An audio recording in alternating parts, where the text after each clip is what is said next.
Hi friends, நான் சென்னா மசாலா தான் செய்ய போகிறேன். வாங்க அது எப்படி செய்யுதுன்னு பார்க்கலாம். முதலாவது குக்கரில் பயிர் வேக வச்சு எடுத்துக்கலாம். ஸ்டவ் பற்ற வச்சு பாத்திரத்தை வச்சுக்கலாம். எண்ணெய் ஊற்றிக்கலாம். பட்டை, கிராம்பு இதெல்லாம் போட்டுக்கலாம். நான் ஒரு 2 வெங்காயம் எடுத்துருக்கேன். அதை மிக்சியில் அரைச்சிருக்கேன். அது போட்டு அது கூட 2 பச்சை மிளகாய் போட்டுக்கலாம். நல்லா வதங்கட்டும். வெங்காயம் நல்லா வதங்கிச்சு. அது கூட தக்காளி பேஸ்ட் ஊற்றிக்கலாம். எல்லாத்தையும் நல்லா மிக்ஸ் பண்ணிக்கலாம். 1/2 ஸ்பூன் இஞ்சி பூண்டு பேஸ்ட் போட்டுக்கலாம். தக்காளி நல்லா வதங்கிச்சு. சில்லி தூள் 2 ஸ்பூன், தனியா தூள் 2 ஸ்பூன் போட்டுக்கலாம். அதையும் போட்டு நல்லா மிக்ஸ் பண்ணிக்கலாம். நல்லா அந்த பச்சை வாசனை போட்ட மசாலா பச்சை வாசனை சுண்டல் போட்டுக்கலாம். மூக்கல்லையே நல்லா மிக்ஸ் பண்ணிக்கலாம். கொத்தமல்லி போட்டுக்கலாம்.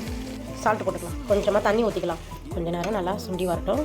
இந்த ஸ்டேஜுக்கு வரும்போது சென்னா மசாலா 2 ஸ்பூன் எடுத்துருக்கேன். அது போட்டுக்கலாம். போட்டு நல்லா மிக்ஸ் பண்ணிக்கலாம். கொஞ்சம் கொத்தமல்லியும் போட்டுக்கலாம். சென்னா மசாலா ரெடி ஆயிடுச்சுங்க. சென்னா மசாலா ரெடி. இந்தமாரி நீங்களும் ட்ரை பண்ணி பாருங்கள். என் வீடியோ உங்களுக்கு பிடிச்சதுன்னா லைக் பண்ணுங்கள், ஷேர் பண்ணுங்கள், சப்ஸ்கிரைப் பண்ணுங்கள்.